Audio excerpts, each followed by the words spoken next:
Hello friends, my self Rizwana. So మనం biological science నుంచి ఇది చాలా ఇంపార్టెంట్ టాపిక్ అండి. మన పర్యావరణం అని సహజ వనరులు, కృత్రిమ వనరులు అనేసి మన సహజంగా ఏవే వనరులు ఉన్నాయి. సో కృత్రిమ వనరులు ఏంటి అని ఇవి మనకు బేసిక్ 5th క్లాస్ నుంచే స్టార్ట్ అవుతుందండి. So up to 10th class వరకు కూడా ఉందండి ఇది. సో మనకు టెట్ అండ్ డిఎస్సి రెండిట్లో కూడా చాలా ఇంపార్టెంట్ టాపిక్ అండి ఇది. ఇది సహజ వనరుల నుంచి మన క్వశ్చన్ లేకుండా క్వశ్చన్ పేపరే ఉండదండి. సో ఈ చాప్టర్స్ నుంచి up to 6th to 10th, 5th to 10th వరకు మనం ఏమేం అంటే టెక్స్ట్ బుక్ వైజ్గా మనకి ఏం బిట్స్ అడిగారు అనేది మనం కొన్ని ఇంపార్టెంట్ బిట్స్ ప్రాక్టీస్ చేద్దామండి ఈరోజు. సో మీరు ఎట్టి పరిస్థితుల్లో దీన్ని ఫార్వర్డ్ చేసుకుంటూ స్కిప్ చేసుకుంటూ చూడకండి, ఎందుకంటే ప్రతి ఒక్క బిట్ ఇంపార్టెంట్. మనకు కొన్ని సెక్షన్స్లో జరుగుతున్న ఎగ్జామ్స్లో కాబట్టి ఏ సెక్షన్లో ఏ క్వశ్చన్ అడుగుతారో అనేది మనం ఇమాజిన్ చేయలేము. సో ప్రతి బిట్ని చూడండి, మీరు ఆన్సర్ చేయడానికి ట్రై చేయండి. ఒకవేళ చేస్తే ఓకే, చేయకపోయినా నేను ఆన్సర్ చేస్తాను కాబట్టి దానికి మీకు ఆన్సర్ అయినా తెలుస్తుంది. మనకి ఇన్ కేస్ ఇలాంటి క్వశ్చన్స్ ఎగ్జామ్లో వచ్చినప్పుడు మనకు ఎలా ఆన్సర్ చేయాలి అనేది ఒక ఐడియా అయినా ఉంటుంది. ఓకే, మనకు ప్రతి బిట్ ఇంపార్టెంట్ ఫ్రెండ్స్. చూడండి, ఈరోజు మనం వీడియో స్టార్ట్ చేసుకుందాం. చూడండి, క్రింది వాటిలో సహజ వనరులు ఏంటి అనేవి ఒకసారి చూడండి. గాలి, కుర్చీ, నీరు, వృక్షాలు. దీంట్లో సహజంగా వచ్చేది ఏంటండి? గాలి, నీరు, వృక్షాలు. కుర్చీ అనేది మనం తయారు చేసేదే కాబట్టి మనకు ఆప్షన్స్ చూడండి. ఏబిసి, బి తప్ప బి లేనిది ఏదైనా సరే మన ఆన్సర్. అంటే మనకు 1లో 2లో 4లో బి ఉంది కాబట్టి ఏసిడి అంటే గాలి, నీరు, వృక్షాలు 3 మనకు సహజ వనరులే కాబట్టి option 3 is the right answer అవుతుందండి. ఓకేనా. సెకండ్ బిట్ చూడండి, క్రింది వానిలో సహజ వనరులలోని రకాలు. సహజ వనరులు మనకు 2 టైప్స్ వస్తాయండి.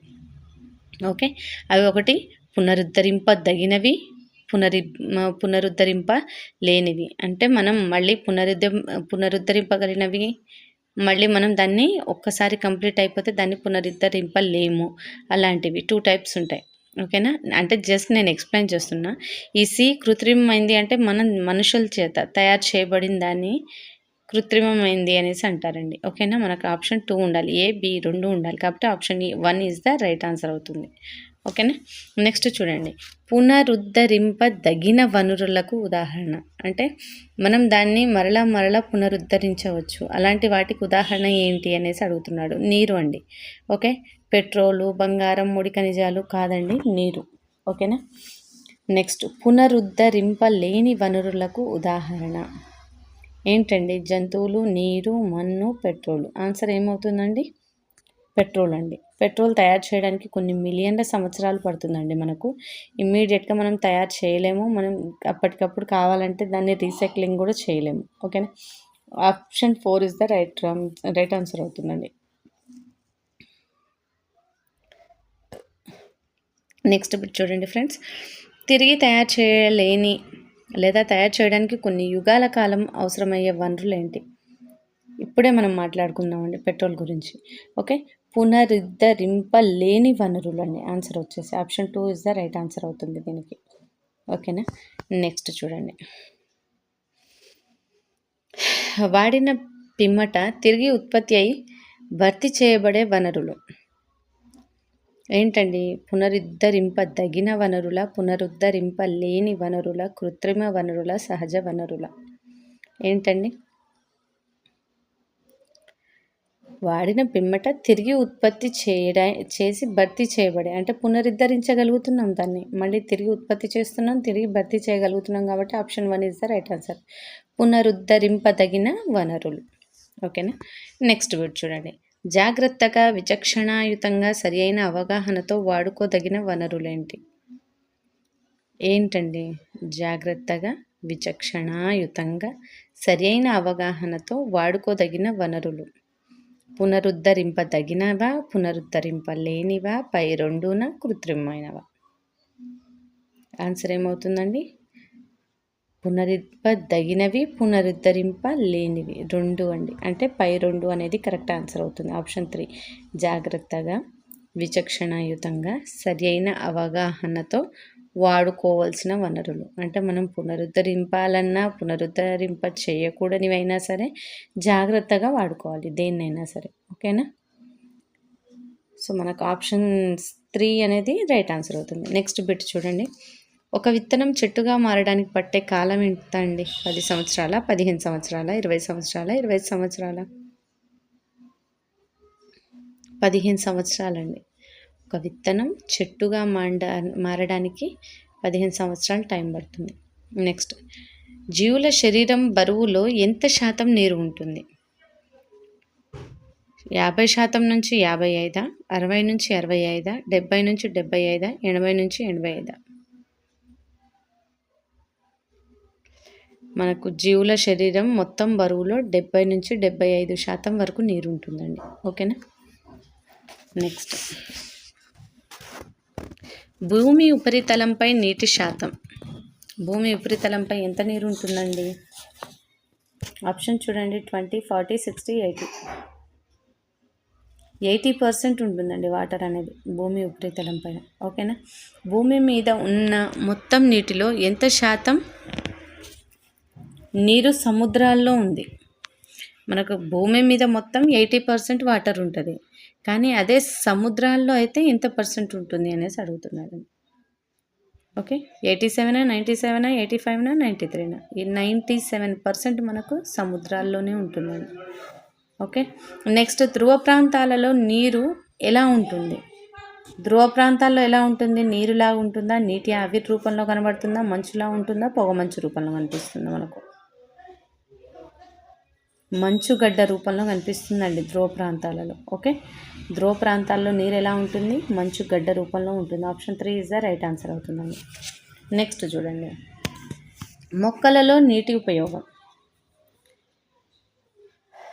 ఆప్షన్స్ చూడండి, విత్తనాలు మొలకెత్తడానిక, ఎరువుల శోషణ మరియు ప్రసరణ ప్రక్రియలోన, కిరణజన్య సంయోజ క్రియలోన.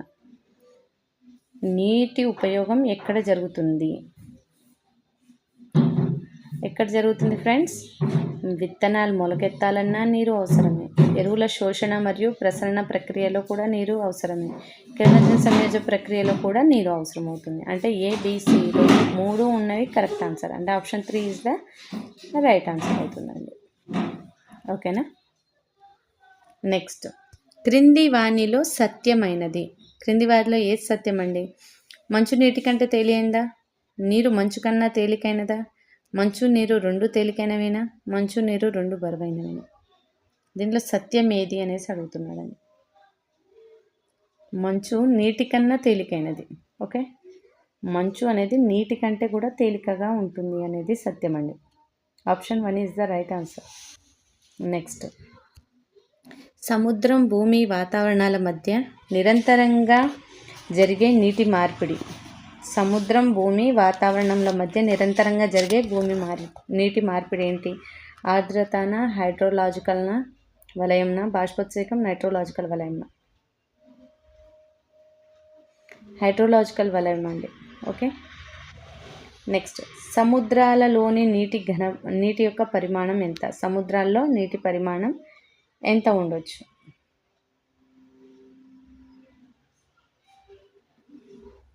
13,70,000 ఘన కిలోమీటర్లు ఉంటుందండి. Option 1 is the right answer అవుతుంది. నీటి ఘన పరిమాణం 13,70,000 ఘన కిలోమీటర్. నెక్స్ట్, మంచినీటి సరస్సులు, నదుల్లోని నీటి పరిమాణం ఎంత? మనకు మంచినీటి సరస్సుల యొక్క నదుల్లో నీటి పరిమాణం ఎంత ఉంటుంది అనేసి అడుగుతున్నాడండి. ఓకేనా? 126 ఘన కిలోమీటర్ అండి. 126. Okay, option 3 is the right answer అవుతుంది. నెక్స్ట్ చూద్దాం, ఉప్పు నీటి సరస్సులో నీటి పరిమాణం ఎంత? ఉప్పు నీటి సరస్సులో ఎంత అండి? 12, 14, 16, 18? 14 అండి. 14 అవుతుంది. ఓకేనా? చూడండి, మంచినీటి సరస్సులో నీటి పరిమాణం ఎంత ఉంటుందండి? 126. అదే ఉప్పు నీటి సరస్సులో నీటి పరిమాణం ఎంత ఉందండి? 14 కిలోమీటర్స్. 126 మంచినీటిలో, ఉప్పు నీటిలో అయితే 14. ఓకే, నెక్స్ట్, నేల అడుగు పొరలలో ఉన్న నీటికి పేరు. నేల అడుగు భాగంలో ఉండే పొరల్లో ఉన్న నీటిని ఏమని పిలుస్తారు? ఆకాశ జలమన, భూగర్భ జలమన, ఆర్ద్రతన, ధ్రువపు జలమన. భూగర్భ జలం అంటారండి. నేల యొక్క అడుగు పొరల్లో ఉండే నీటిని ఏమంటారు? భూగర్భ జలం అంటారు. ఓకేనా. భూగర్భ జలం కలుషితం కావడానికి కారణం ఏంటండి? ఏమై ఉంటుంది? కీటకనాశనాలు, ఎరువులను విచక్షణారహితంగా వాడడంన, పరిశ్రమల నుంచి వాహనాల నుంచి వెలువడే పొగలన, పరిశ్రమల నుంచి వెలువడుతున్న హానికారక రసాయన పదార్థాలను. దేనివల్ల మనకు భూగర్భ జలం అనేది కలుషితం అవుతుంది? దేనివల్ల అండి? కీటకనాశనులు, ఎరువులను విచక్షణారహితంగా వాడడం వల్ల ఒకటి. ఓకే. పరిశ్రమల నుండి విడుదలవుతున్న హానికారక రసాయన పదార్థాల వల్ల. అంటే సి అనేది రైట్ ఆన్సర్ అవుతుందండి. Option 3 is the right answer. B ఎందుకు కాదండి? వెలువడే పొగ అంటే మనకు భూమి పైభాగంలో ఉంటుంది, కానీ భూగర్భ జలాల్లో ఉన్న వాటిని కలుషితం చేయడానికి యూజ్ అవ్వదు. కాబట్టి మనకు ఏ అండ్ సి మాత్రమే ఆన్సర్ అవుతుంది. అంటే option 3 is the right answer అవుతుందండి. ఓకేనా. నెక్స్ట్ బిట్ చూద్దాం.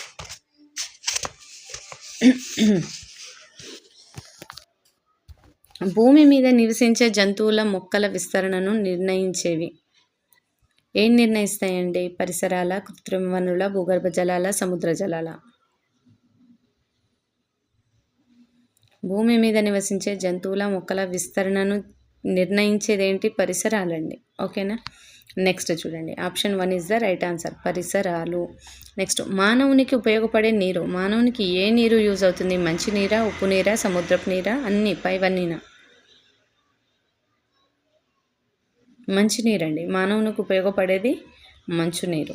మంచునీరులో ఎక్కువ భాగం ఏ ప్రదేశంలో ఉంటుంది? మంచునీరు ఎక్కువగా ఎక్కడ ఉంటుందండి? సముద్రాల్లోనా, నదుల్లోనా, ధ్రువ ప్రాంతాల్లో మంచునా, సరస్సులో?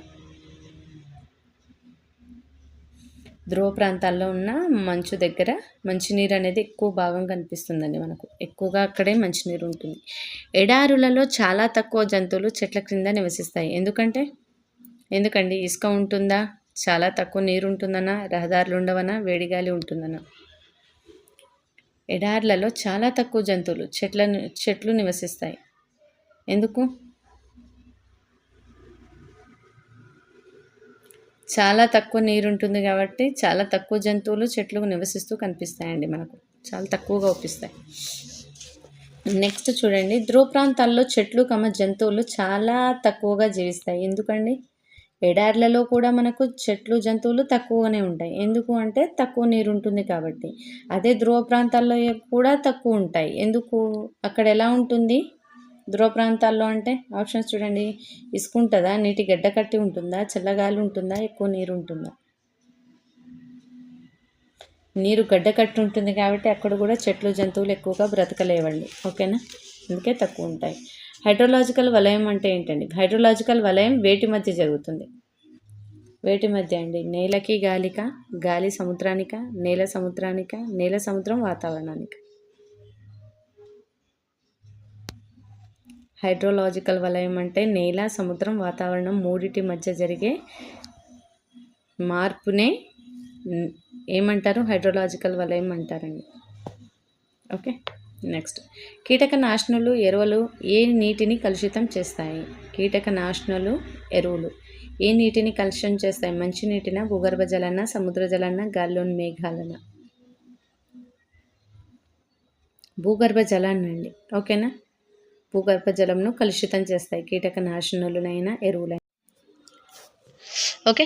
భూమి నుండి ఎన్ని కిలోమీటర్ల పైన గాలి ఉంటుందండి? భూమి నుంచి ఎన్ని వేల కిలోమీటర్ల పైకి వెళ్తే మనకు గాలి ఉంటుంది? ఆప్షన్స్ చూడండి. 5,000, 8,000, 10,000, 12,000? మనకు భూమి నుంచి స్టార్ట్ చేస్తే 10,000 కిలోమీటర్లు పైకి వెళ్ళేంత వరకు కూడా గాలి ఉంటుందండి. ఓకేనా. ఆప్షన్ 3 అనేది కరెక్ట్ ఆన్సర్. తర్వాత గాలి ఉండదండి. 10,000 కిలోమీటర్లు దాటి పైకి వెళ్తే మనకు గాలి ఉండదండి. ఓకేనా. ఆప్షన్ 3 ఆన్సర్ అవుతుంది. సూర్యుని నుంచి వెలువడే అతినీల లోహిత కిరణాలు భూమిని చేరకుండా చేసేదేంటి? ఓకే. సూర్యుని నుంచి మనకు యువి రేస్ అనేది రిలీజ్ అవుతాయండి. అతి నీల లోహిత కిరణాలు అంటారు. సో వీటి వల్ల ఏంటి అంటే అవి మనకు డైరెక్ట్గా మన స్కిన్ పై పడ్డాయి అంటే క్యాన్సర్ ఎక్కువగా వచ్చే ఛాన్సెస్ ఉంటాయండి. దీనివల్ల ఎక్కువ ప్రాబ్లమ్స్ వచ్చే ఛాన్సెస్ ఉంటాయి. సో అవి మన భూమి పైకి రాకుండా మనకి ఏ పొర అడ్డుకుంటుంది అనేసి అడుగుతుంటున్నారండి. సో ఆప్షన్ 1 చూడండి. ఓజోన్నా, ఆక్సిజన్నా, నైట్రోజన్నా, కార్బన్ వలయంనా? ఓకే. మనకు సూర్యుని నుంచి వెలువడే యూవీ రేస్ అనేది మన భూమిపై డైరెక్ట్గా మనకు ఎఫెక్ట్ కాకుండా ఒక పొరలాగా అడ్డుగా ఉండేదాన్ని ఓజోన్ పొర అంటారండి. Okay, option 1 is the right answer అవుతుంది. నెక్స్ట్ వన్ చూడండి, గాలిలోని కార్బన్ డైఆక్సైడ్ ఏ కిరణాలను గ్రహించి భూమిని వెచ్చగా ఉంచుతుంది? మనకు గాలిలో ఉండే కార్బన్ డైఆక్సైడ్ అనే వాయువు ఏ కిరణాలను ఎక్కువగా అబ్జర్వ్ చేయడం వల్ల మన భూమి వేడిగా ఉంటుంది అనేసి అడుగుతున్నారు. ఆప్షన్స్ చూడండి, సూర్యకిరణాలన, అతినీల లోహిత కిరణాలన, పరారుణ కిరణాలన, దృశ్య కిరణాలన. సో మనకు ఆన్సర్ వచ్చేసి పరారుణ కిరణాలండి. గాలిలో ఉండే కార్బన్ డైఆక్సైడ్ పరారుణ కిరణాలని గ్రహించడం వల్ల మన భూమి అనేది వేడిగా ఉంటుంది. ఓకేనా, నెక్స్ట్ బిట్ చూడండి, గ్రీన్ హౌస్ ఎఫెక్ట్కు కారణమయ్యే వాయువు ఏంటి? గ్రీన్ హౌస్ ఎఫెక్ట్కు కారణమయ్యే వాయువు ఏంటండి? Carbon dioxide. Option 2 is the right answer అవుతుంది. ఓకే, గాలిలో నైట్రోజన్ ఆక్సిజన్ల నిష్పత్తి ఎంత? గాలిలో మనకు నైట్రోజన్ అండ్ ఆక్సిజన్ల నిష్పత్తి ఎంత అండి? 4:1, 1:4, 2:3, 3:2.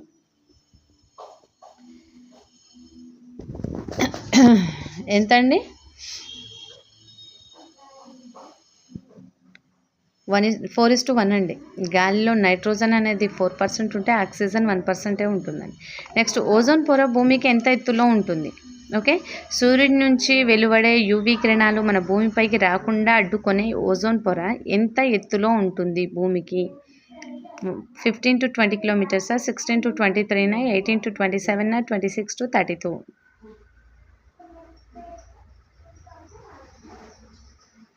ఎంత అండి? 16 to 23 కిలోమీటర్స్. ఓజోన్ పొర అనేది భూమి నుంచి 16 నుంచి 23 కిలోమీటర్ల దూరంలో ఉంటుందండి. ఓకేనా, నెక్స్ట్ బిట్ చూడండి, గాలిలో అధిక భాగంలో ఉండే వాయువు ఏంటి? గాలిలో మనకు ఎక్కువగా కనిపించే వాయువు ఏంటండి? Oxygen, nitrogen, carbon dioxide, neon. ఏది ఎక్కువ ఉంటుందండి గాలిలో? మనకు నైట్రోజన్ ఎక్కువ ఉంటుందండి. Option 2 is the right answer. గాలిలో ఎక్కువగా మనకు కనిపించేది నైట్రోజన్. ఓకేనా, నెక్స్ట్, వాతావరణంలో నత్రజని కార్బన్ నత్రజనిగా మార్చేది ఎవరండి? బ్యాక్టీరియాల, శిలీంధ్రాల, ప్రోటోజోవాల, చిన్న మొక్కలు. వాతావరణంలోని నత్రజనిని కర్బన నత్రజనిగా మార్చేది బ్యాక్టీరియాలండి. Option 1 is the right answer అవుతుంది. ఓకేనా, వాతావరణంలో కార్బన్ డైఆక్సైడ్ పర్సెంట్ ఎంత అండి? 0.33, 0.033, 2.3, 3.33. సో ఇది చాలా ఇంపార్టెంట్ బిట్ అండి. వాతావరణంలో CO2 కార్బన్ డైఆక్సైడ్ శాతం ఎంత అంటే 0.033. Option 2 is the right answer, 0.033. వాతావరణంలో ఆర్గాన్ శాతం ఎంత అండి?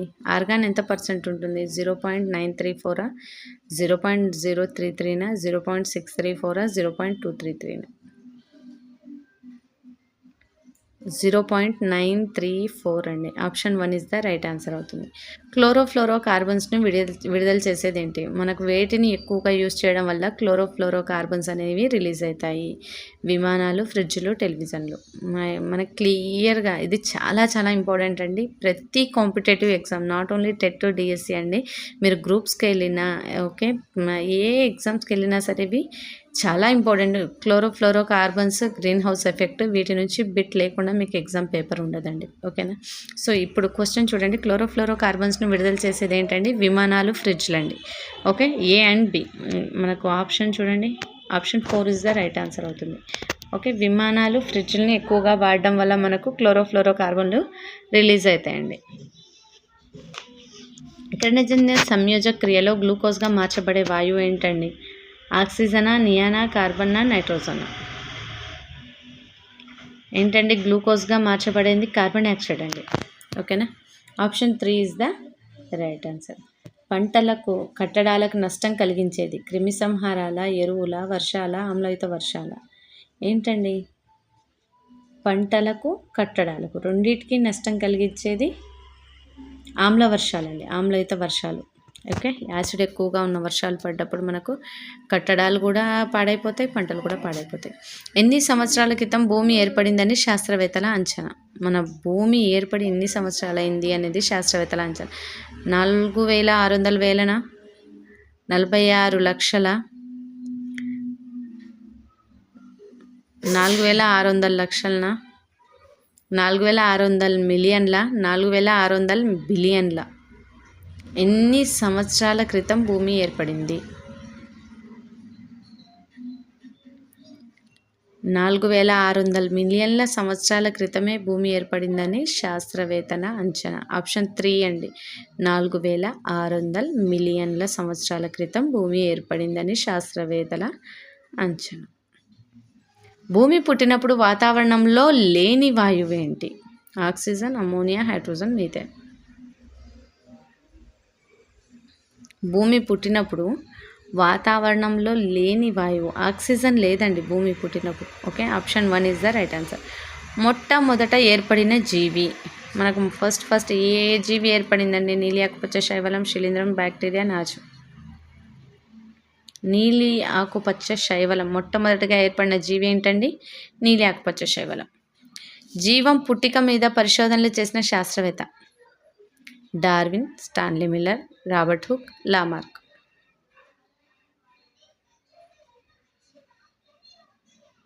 స్టాన్లీ మిల్లర్ అండి. జీవం పుట్టుక మీద ఎక్కువగా పరిశోధనలు చేసింది Stanley Miller. Option 2 is the right answer. సముద్రంలోని కర్బన అణువులు మిగిలిన పదార్థాలతో కలిసి ఏర్పరిచేవి ఏంటండి? సముద్రంలోని కార్బన్ అణువులు మిగిలిన పదార్థాలతో కలిసి ఏర్పడినవి. బ్యాక్టీరియాల, మైటోకాండ్రియాల, రైబోజోమ్సా, ఆర్ఎన్ఏ అండ్ డిఎన్ఏనా? కర్బన అణువులు మిగిలిన పదార్థాలతో కలిసి ఏర్పడినవి. ఆర్ఎన్ఏ, డిఎన్ఏ అండి. ఓకేనా. నెక్స్ట్, ప్రీబయోటిక్ సూప్లో ఇవి ఉంటాయి. ప్రీబయోటిక్ సూప్లో ఏముంటాయి? నీరు మరియు మాంసమా, నీరునా, నీరు మరియు రసాయనాలనా, నీరు మరియు కూరగాయలను? నీరు మరియు రసాయనాలండి. ప్రీబయోటిక్ సూప్ అంటారండి. వాటర్ని రసాయనాలని కలిపి ప్రీబయోటిక్ సూప్ అని అంటారు. ఓకేనా. నెక్స్ట్ బిట్ చూద్దామండి మనం.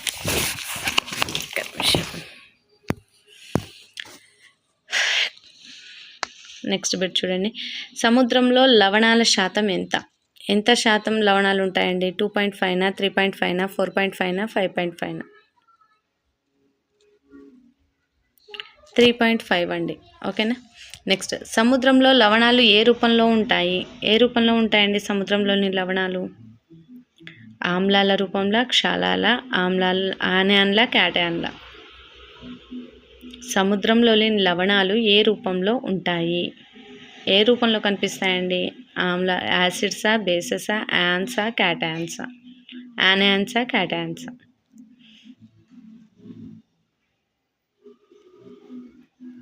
అయాన్ల రూపంలో కనిపిస్తాయండి. నెక్స్ట్, సముద్ర లవణాలను అస్థిపంజరంగా ఉపయోగించుకునే జీవులు ఏంటండి? సముద్రం యొక్క లవణాలని అస్థిపంజరంగా ఉపయోగించుకునే జీవులు ప్రోటోజోవన్ల, స్పాంజ్ల, చేపల? Protozoan, sponge. వీటిలో ఉండే లవణాలే వీటికి అస్థిపంజరం లాగా ఏర్పడతాయండి, ప్రోటోజోవన్స్లో అండ్ స్పంజ్లకి. Okay, option 1 is the right answer. Next, సముద్రంలో సోడియం క్లోరైడ్ % ఎంత ఉంటుందండి? సముద్రంలో సోడియం క్లోరైడ్ శాతం 2.4, 2.8, 3.5, 3.8? 2.8 అండి. Sodium chloride NaCl. సో మనకు సముద్రంలో ఎంత % ఉంటుందంటే 2.8% ఉంటుంది. Option 2 is the right answer అవుతుందండి. ఓకే, సో ఇవి ఫ్రెండ్స్ ఈరోజు బిట్స్. ఈ వీడియో చూసే ప్రతి ఒక్కళ్ళు లైక్ చేయాలి ఫ్రెండ్స్. ఓకేనా. మనం నెక్స్ట్ బిట్ కూడా చూద్దాం. చూడండి, 51th. సముద్రపు కలుపు మొక్కల నుంచి దేన్ని తీస్తున్నారండి? సముద్రపు కలుపు మొక్కల నుండి సోడియం క్లోరైడా, అయోడినా, మెగ్నీషియమా, కాల్షియమా?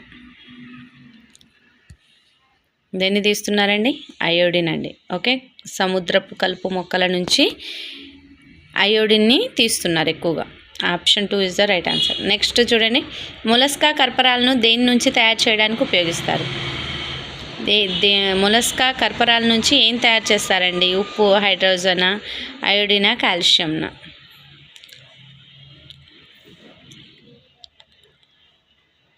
అయోడిన్ తయారు చేయడానికి మొలస్కా యొక్క కర్పరాలను యూజ్ చేస్తున్నారండి ఇప్పుడు. ఓకేనా. Option 3 is the right answer అవుతుంది. నెక్స్ట్ బిట్ చూడండి, సముద్రంలో ఒక సంవత్సర కాలంలో ఎన్ని మిలియన్ టన్నుల ఘన పదార్థం కలుస్తుందని అంచనా? చూడండి, సముద్రంలో ఒక సంవత్సర కాలంలో ఎన్ని మిలియన్ టన్నుల ఘన పదార్థం కలుస్తుంది అని అంచనా? ఆప్షన్స్ చూడండి, 2300, 3300, 2800, 3800. 3300 అండి. ఓకేనా.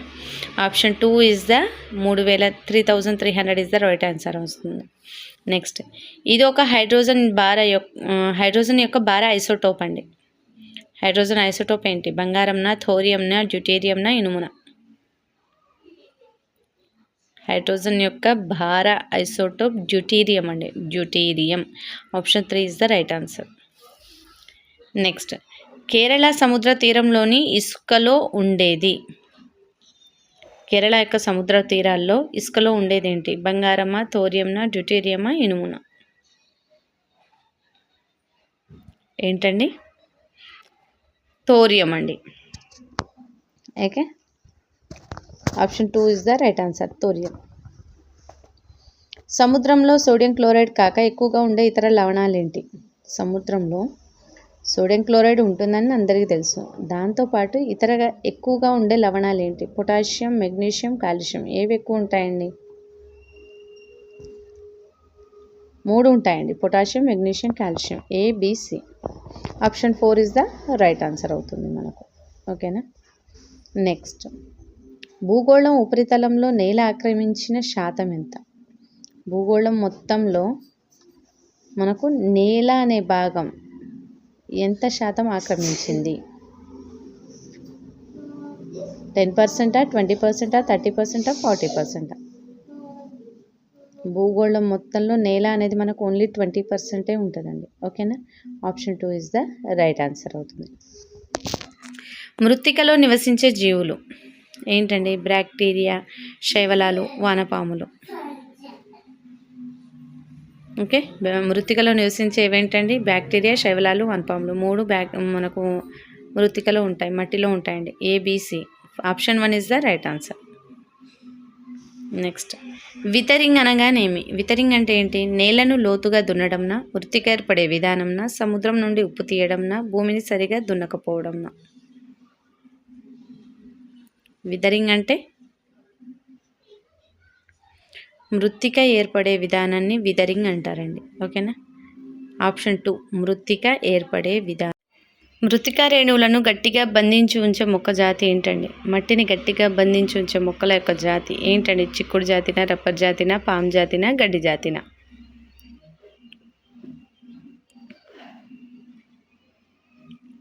గడ్డి జాతి అండి. Option 4 is the right answer. మృత్తికలు గట్టిగా ఉండాలి అంటే గడ్డి జాతి మొక్కలు మృత్తికను గట్టిగా పట్టేస్తాయండి. నెక్స్ట్ చూడండి, మృత్తికా క్రమక్షయానికి ప్రకృతిపరమైన కారణం కానిది ఏంటండి? ప్రకృతి పరంగా కారణం కానిది మంచున, బలమైన గాలుల, తుఫానుల, సరిగా భూమిని దున్నకపోవడం. సరిగా భూమిని దున్నకపోవడం అండి. ఓకేనా. నెక్స్ట్, ప్రాథమిక ఉత్పత్తిదారులని వేటిని అంటారు? మనకందరికీ తెలిసిన బిట్ అండి ఇది. ప్రాథమిక ఉత్పత్తిదారులు అంటే మొక్కలు. ఓకేనా.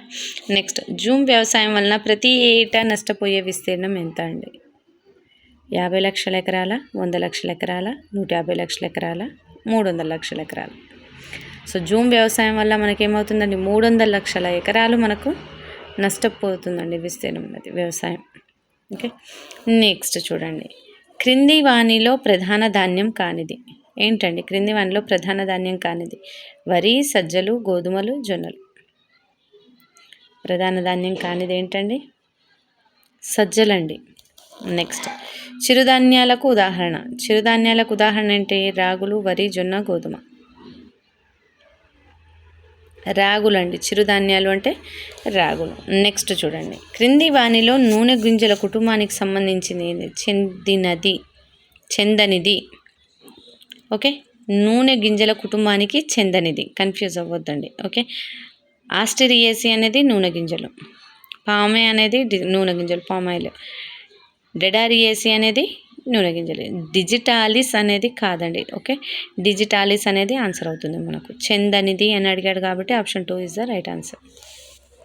మొక్కలు ఎంత శాతం భూగోళాన్ని ఆక్రమించాయి? ఎంత శాతం ఆక్రమించాయండి మొక్కలు? 50, 60, 70, 80? 70% అండి. ఓకే, ఇప్పటి వరకు శాస్త్రవేత్తలు గుర్తించిన వృక్ష జాతుల సంఖ్య ఎంత అండి? ఎంత అండి?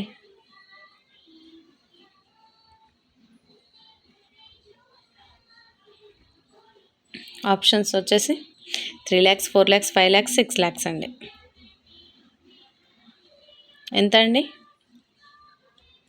ఆప్షన్ 2 అండి, 4 lakhs మనకు ఆన్సర్ అవుతుంది. వృక్ష జాతులు ఇప్పటి వరకు మనకు 4 lakhs ఉన్నాయండి. మొక్కలు పిండి పదార్థాన్ని తయారు చేసుకోవడానికి కారణమైన వాయువు ఏంటండి? ఆక్సిజన్నా, నైట్రోజన్నా, ఫ్లోరిన్నా, కార్బన్ డైఆక్సైడ్నా?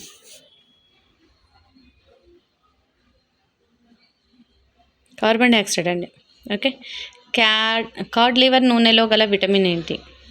కాడ్ లివర్ నూనెలో మనకి ఏ విటమిన్ ఉంటుంది? ఏ ఉంటుందా, బి ఉంటుందా, సి ఉంటుందా, డి ఉంటుందా? ఏ, డి రెండు ఉంటాయండి. Okay, vitamin A, vitamin D అనేది రెండు ఉంటాయి. కాబట్టి option 4 is the right answer అవుతుంది. ఓకే. క్వినైన్ ఏ వ్యాధికి వాడతారు? మలేరియాకా, బోధకాలుకా, డిజిటాలిస్కా, మెదడు వ్యాపుకా? మలేరియా వచ్చినప్పుడు క్వినైన్ అనే మెడిసిన్ని వాడతారండి. ఓకేనా. దేవదారు కాండం నుంచి లభించేది. దేవదారు మొక్క యొక్క కాండం నుంచి మనకి ఏం లభిస్తుంది? పీచున, నూనెన, కలపన, నారన? కలప అండి. దేవదారు మొక్క యొక్క కాండం నుంచి మనకు కలప లభిస్తుంది. ఓకే. క్రింది వానిలో దేని నుండి బొమ్మలు, వాణిజ్య సంగీత పరికరాలు తయారు చేస్తారు?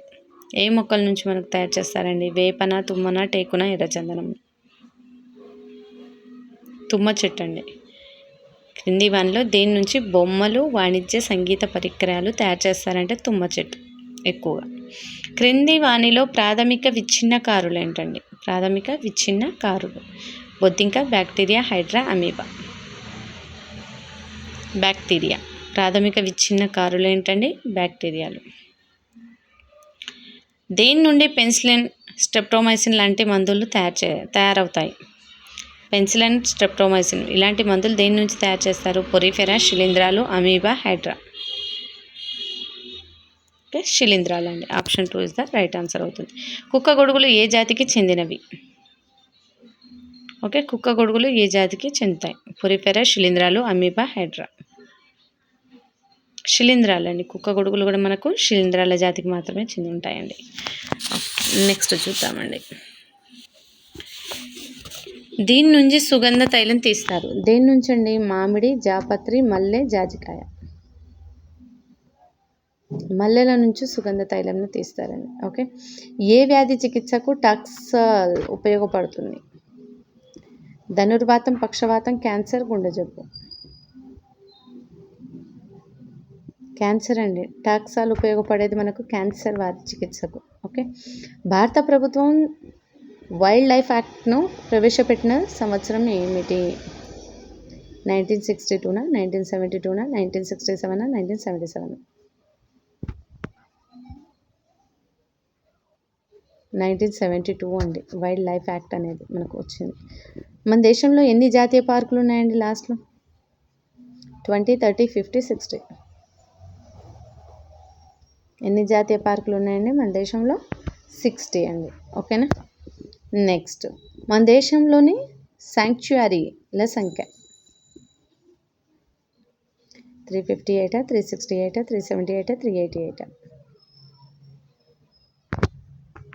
ఎంతండి? 368. మన దేశంలో శాంక్చురీల సంఖ్య 368. ఓకే. క్రింది వానిలో పెద్ద పులి రక్షించబడే శాంక్చురీ ఏంటి? పెద్ద పులిని రక్షించే శాంక్చురీ ఏంటి? కవాల్నా, పాకాల్నా, తడావైనా, కొండపల్లినా? కవాల్. క్రింది వానిలో మొసళ్ళు ఇక్కడ రక్షించబడుతున్నాయి. ఎక్కడండి? కొండపల్లి జాతీయ పార్కా, కిన్నెర శాంక్చురీనా, ఎత్తిపోతల క్రొకొడైల్ పార్కా, పాపికొండల? ఎత్తిపోతల క్రొకొడైల్ ఫారం అండి. మొసళ్ళు ఎక్కడుంటాయి? ఎత్తిపోతల క్రొకొడైల్ ఫారం. క్రొకొడైల్స్ గుర్తుపెట్టుకుంటే మనకు ఎత్తిపోతల అనేది గుర్తొచ్చేస్తుంది. ఓకే. నెక్స్ట్, కొండపల్లి జాతీయ పార్క్ ఏ జిల్లాలో ఉందండి? ఖమ్మం, కృష్ణా, గుంటూరు, రంగారెడ్డి? కొండపల్లి జాతీయ పార్క్ మనకు కృష్ణా డిస్టిక్లో ఉంటుందండి. ఓకేనా. ఓకే. నెక్స్ట్, కవాల్ శాంక్చురీ ఏ జిల్లాలో ఉందండి? వరంగల్, నెల్లూరు, ఆదిలాబాద్, శ్రీకాకుళం? కవాల్ శాంక్చురీ ఆదిలాబాద్ అండి. కవాల్ శాంక్చురీ వచ్చేసి ఆదిలాబాద్. కొండపల్లి వచ్చేసి Krishna district. Okay. Next digitalis ఏ వ్యాధి నివారణకు ఔషధంగా పనిచేస్తుందండి? మలేరియా, అంటువ్యాధులు, బోధకాలు, గుండె జబ్బులు. డిజిటాలిస్ అనేది మనకు గుండె జబ్బులకు ఉపయోగపడుతుందండి. ఓకే, డిజిటాలిస్ అనేది మనకు హార్ట్ ప్రాబ్లం ఉన్న వాళ్ళకి ఔషధంగా పనిచేస్తుందండి. సో ఫ్రెండ్స్, ఇది ఈరోజు వీడియోస్ అండి. సో ఈ వీడియోలో మనం 86 బిట్స్ని డిస్కస్ చేసుకున్నాము. సో ప్రతి బిట్ మనకి ఇంపార్టెంట్ అండి. సో ప్రతి బిట్ని చూశారు. ఇందులో మీకు తెలియని విషయాలు, కొత్త విషయాలు తెలిసాయనుకుంటే మాత్రం ఖచ్చితంగా లైక్ చేయండి ఫ్రెండ్స్. అది నాకు ఒక బూస్ట్ లాగా ఉంటుంది. ఇన్ ఫ్యూచర్లో నేను వీడియోస్ చేయడానికి కూడా అది యూజ్ అవుతుంది. అండ్ ఇంకా మీ ఫ్రెండ్స్ ఎవరైనా ఉంటే వాళ్ళకి షేర్ చేయండి ఫ్రెండ్స్. నాలెడ్జ్ షేర్ అయిపోతుంది. అండ్ దాంతోపాటు ఇంకా నేను చేసిన వీడియోస్ చూడాలన్నా, నేను ఇన్ ఫ్యూచర్లో చేయబోయే వీడియోస్ మీరు చూడాలంటే మాత్రం ఖచ్చితంగా సబ్స్క్రైబ్ చేసుకోండి ఫ్రెండ్స్. Thank you friends.